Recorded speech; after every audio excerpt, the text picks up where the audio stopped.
अस्सलामुअलैकुम and welcome back with another lecture. और आज की इस लेक्चर में हम डिस्कस करेंगे transport of carbon dioxide and blood.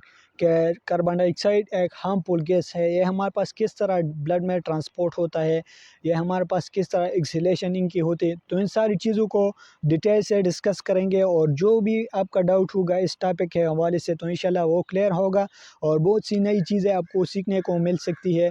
तो चलिए अपनी वीडियो को स्टार्ट करते हैं, ठीक है। Transport of carbon dioxide. अब कार्बन डाइऑक्साइड क्यों ट्रांसपोर्ट होता है, क्योंकि हमारे पास ये एक वेस्ट प्रोडक्ट है। As a result of respiration ये हमारे पास प्रोड्यूस होता है। हमारे पास ग्लूकोज के साथ ऑक्सीजन कंबाइन होता है तो ये वाटर और हमारे पास कार्बन डाइऑक्साइड प्रोड्यूस करता है प्लस एटीपी, और ये टिश्यू में ये प्रोसेस होता है, ठीक है।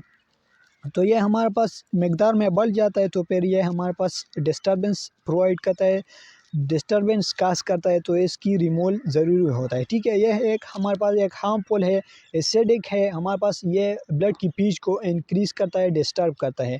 और ब्लड का जो पीच होता है वो हमारे पास 7.4 पीच होता है ब्लड का, ठीक है। तो ये भी एमसीक्यूज़ में आ जाता है, ठीक है। अच्छा, हमारे पास ये किस तरह रिमूवल इनका होगा, तो ये हमारे पास टिश्यू में ज़्यादा कंसंट्रेशन इनकी होती है तो ये लंग्स की तरफ जाएगा और वहाँ इनकी एक्सेलेशन होगी, ठीक है। तो ये हमारे पास 3 तरीक़ों से ट्रांसपोर्ट होता है ब्लड में। एज अ बाइकार्बोनेट आयन 70% हमारे पास ट्रांसपोर्ट होता है ज़्यादा मकदार में। एज अ कार्बामिनो होमोग्लोबिन हमारे पास 23% ट्रांसपोर्ट होता है। और एज डिज़ोल्व पम्प प्लाज्मा में हमारे पास 7% ट्रांसपोर्ट होता है। तो पहले एज अ बाइकार्बोनेट आयन को डिस्कस करते हैं कि ये एज अ बाइकार्बोनेट आयन किस तरह ये ट्रांसपोर्ट होता है, ठीक है। Bicarbonate ion carry by sodium of the blood in the form of bicarbonate ion. और बाइकार्बोनेट आयन में हमारे पास सोडियम आयन के साथ ये कंबाइन होता है तो ये हमारे पास sodium bicarbonate ion as a sodium bicarbonate ion ये हमारे पास ब्लड में ट्रांसपोर्ट होता है, ठीक है। अच्छा, टिश्यू में हमारे पास ज़्यादा मकदार में प्रोड्यूस होता है तो वहाँ इनकी कंसनट्रेशन ज़्यादा होती है। और ब्लड में हमारे पास ये कम मकदार में होता है क्योंकि रिस्पायरेशन तो टिश्यू में होता है। As a result of respiration हमारे पास कार्बन डाइऑक्साइड प्रोड्यूस होता है, ठीक है। तो ये हमारे पास डिफ्यूज़ होता है क्योंकि गैसेस का ये नेचर है कि हमारे पास हाई पार्शियल प्रेशर या हाई कंसंट्रेशन से टूवर्ड लो कंसंट्रेशन ये जाता है तो ये हमारे पास ब्लड की तरफ जाएगा, ठीक है। अब हम इनको जूम करेंगे क्योंकि इनमें हमारे पास बहुत सा प्रोसेस है तो उनको डिस्कस करते हैं, ठीक है। अब ये हमारे पास कैपिलरी की तरफ आ जाते हैं हम, क्योंकि टिश्यू है और कैपिलरी, तो टिश्यू से कैपिलरी ब्लड की तरफ ये कार्बन डाइऑक्साइड आएगा, ठीक है। ये हमारे पास कैपिलरी हो गया ये सारा, और ये हमारे पास एक आरबीसी है और ये दूसरा आरबीसी। तो ये सारा फिनोमेना इस चीज़ में होगा तो इनको डिस्कस करते हैं। अच्छा, टिश्यू में हमारे पास कार्बन डाइऑक्साइड ज़्यादा कंसंट्रेशन में होता है तो ये हमारे पास डिफ्यूज़ करता है टूवर्ड टूवर्ड ब्लड या कैपिलरी, ठीक है। तो ब्लड की तरफ ये जाता है तो ये हमारे पास कंबाइन होता है वाटर से। Cytoplasm of RBC contain water, तो वहाँ ये हमारे पास कंबाइन होता है वाटर से। कार्बन डाइऑक्साइड वाटर के साथ कंबाइन हो गए तो हमारे पास H2CO3 कार्बोनिक एसिड ये हमारे पास बनाता है, ठीक है। और ये रिएक्शन हमारे पास रिवर्सिबल भी है, रिवर्स होता है। और ये किस तरह होता है तो इनको भी आगे इस पोर्शन में डिस्कस करेंगे कि किस तरह ये रिवर्स होता है, ठीक है। अच्छा, H2CO3 हमारे पास एक अनस्टेबल है, ये हमारे पास रिवर्स हो सकता है और ये भी रिवर्स रिएक्शन है। अनस्टेबल है तो ये हमारे पास H+ आयन और HCO3 हमारे पास बाइकार्बोनेट को ये कन्वर्ट होता है, ठीक है।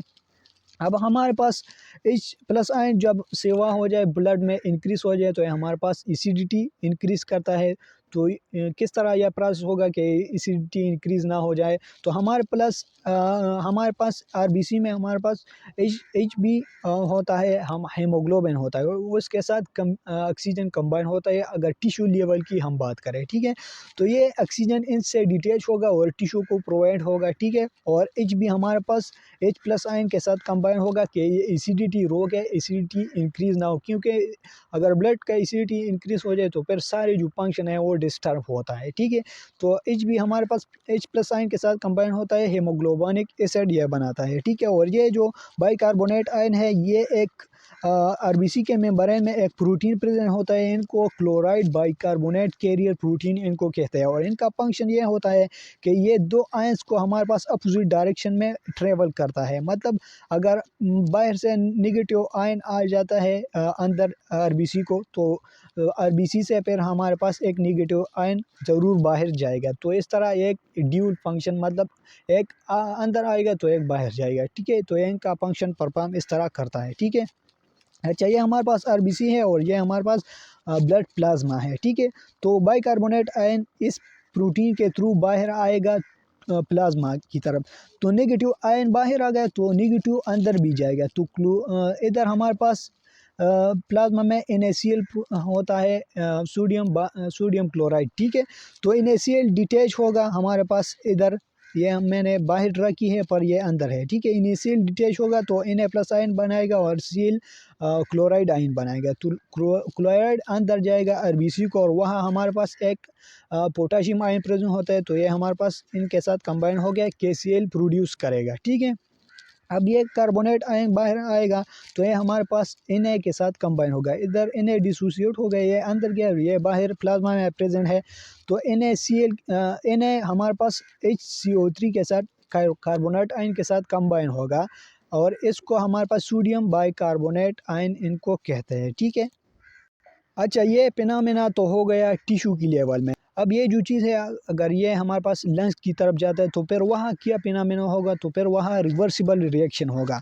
इधर हमारे पास HB हेमोग्लोबिनिक एसिड प्रोड्यूस हो गया तो ये हमारे पास डिसोसिएट होगा हेमोग्लोबिन और H+ आयन को, ठीक है। और बाहर से हमारे पास जो ये बाइकार्बोनेट आयन आया था तो ये हमारे पास इधर आया था प्लाज्मा में, तो ये हमारे पास अंदर वापस जाएगा, ठीक है। और ये वापस जाएगा तो इधर एक प्रोटीन था, हमने इधर डिस्कस की, तो इधर से फिर Cl भी बाहर जाएगा क्योंकि नेगेटिव आयन अंदर जाता है तो नेगेटिव बाहर भी आएगा, ठीक है। अच्छा, नेगेटिव आयन फिर हमारे पास ये इस H+ आयन के साथ कंबाइन होगा तो फिर हमारे पास H2CO3 बनाएगा कार्बोनिक एसिड, ठीक है। और ये रिवर्सिबल है तो ये हमारे पास H2CO3 आयन कार्बन डाइऑक्साइड और वाटर को रिवर्स होगा, मतलब इधर जो रिएक्शन हुआ था फॉरवर्ड में इधर वो रिवर्स में होगा, ठीक है। तो हमारे पास ये जो कार्बन डाइऑक्साइड है ये लंग्स में फिनोमेना होगा, मतलब लंग्स के की तरफ जिस तरह ये जाएगा तो वहाँ ये फिनोमेना होगा और ये प्रोड्यूस हो गया ब्लड में तो ये हमारे पास लंग्स की तरफ फिर डिफ्यूजन होगी इनकी, ठीक है। क्योंकि ब्लड में हमारे पास कंसंट्रेशन ऑफ कार्बन डाइऑक्साइड ज़्यादा है और लंग्स में कम है तो ये हमारे पास डिफ्यूज़ होगा टूवर्ड्स लंग और एक्सहेलेशन, ठीक है। तो ये फिनोमेना होगा इसी तरह। अच्छा, इधर एक MCQs को डिस्कस करते हैं। बाज़ औक़ात आ जाता है फंक्शन ऑफ हीमोग्लोबिन हमारे पास कैरी ऑक्सीजन, ये भी ठीक है, कैरी CO2 और एसिड बेस बैलेंस, ये भी ठीक है। क्योंकि एसिड बेस बैलेंस किस तरह करता है, इधर हमने एक फिनोमेना डिस्कस की कि हाइड्रोजन आयन ज़्यादा हो गया तो HB के साथ कंबाइन हो गए, एसिडिटी रोक लेती है ब्लड का, ठीक है। तो ये ऑल इनके फंक्शन हो गए, ठीक है। नेक्स्ट पेज की तरफ जाते हैं। अच्छा, क्लोराइड शिफ्ट और हैम्बर्गर्स फिनोमेना, ये किसे कहते हैं? Phenomena in which carbonate ion moves outside and chloride ion move inside RBC through special carrier protein का क्लोराइड शिफ्ट, इधर हमने डिस्कस की, ठीक है। इधर जो प्रोटीन प्रेजेंट होता है और इन आयन की इन इधर जाना इनसाइड और आउटसाइड, तो इन शिफ्टिंग को हमारे पास क्लोराइड शिफ्ट और हैम्बर्गर फिनोमेना इनको कहते हैं, ठीक है। अच्छा, पार्शियल प्रेशर आप कार्बन डाइऑक्साइड पर बात करता है। टिश्यू में हमारे पास ज़्यादा कंसनट्रेशन में प्रेजेंट होता है क्योंकि सेलुलर रिस्पायरेशन होता है तो वहाँ इनकी जो पार्शियल प्रेशर है वो ज़्यादा होती है और ब्लड में हमारे पास कम होती है। तो ये जो टिश्यू से कार्बन डाइऑक्साइड डिफ्यूज़ होता है ब्लड की तरफ, क्योंकि गैसेस का ये नेचर है कि हमारे पास high concentration, high partial pressure से लो पार्शियल प्रेशर की तरफ जाता है, ठीक है। अब ब्लड में हमारे पास ज़्यादा हो गया तो ये हमारे पास लंग्स की तरफ जाएगा क्योंकि लंग्स में इनकी कंसंट्रेशन कम है और ब्लड में ज़्यादा हो गया तो इस तरह इनकी रिमूवल होगी टिश्यू से ब्लड की तरफ, ब्लड से हमारे पास लंग्स की तरफ और लंग्स से फिर एक्सहेलेशन की प्रोसेस पर ये हमारे पास एक्सपेल होगा, ठीक है।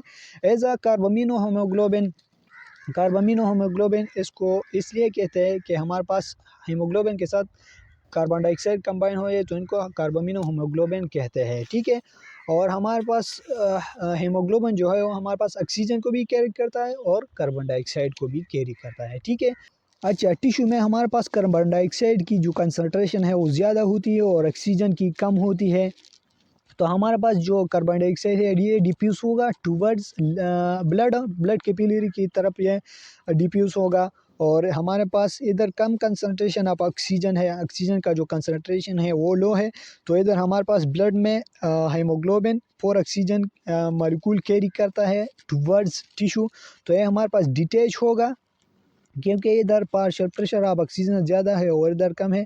तो ये ब्लड ये टिश्यू की तरफ ये प्रोवाइड करेगा हीमोग्लोबिन ये ऑक्सीजन, ठीक है। और हीमोग्लोबिन हमारे पास फिर ऑक्सीजन के साथ कंबाइन होगा और ये आएगा टुवर्ड्स लंग्स, ठीक हो गया।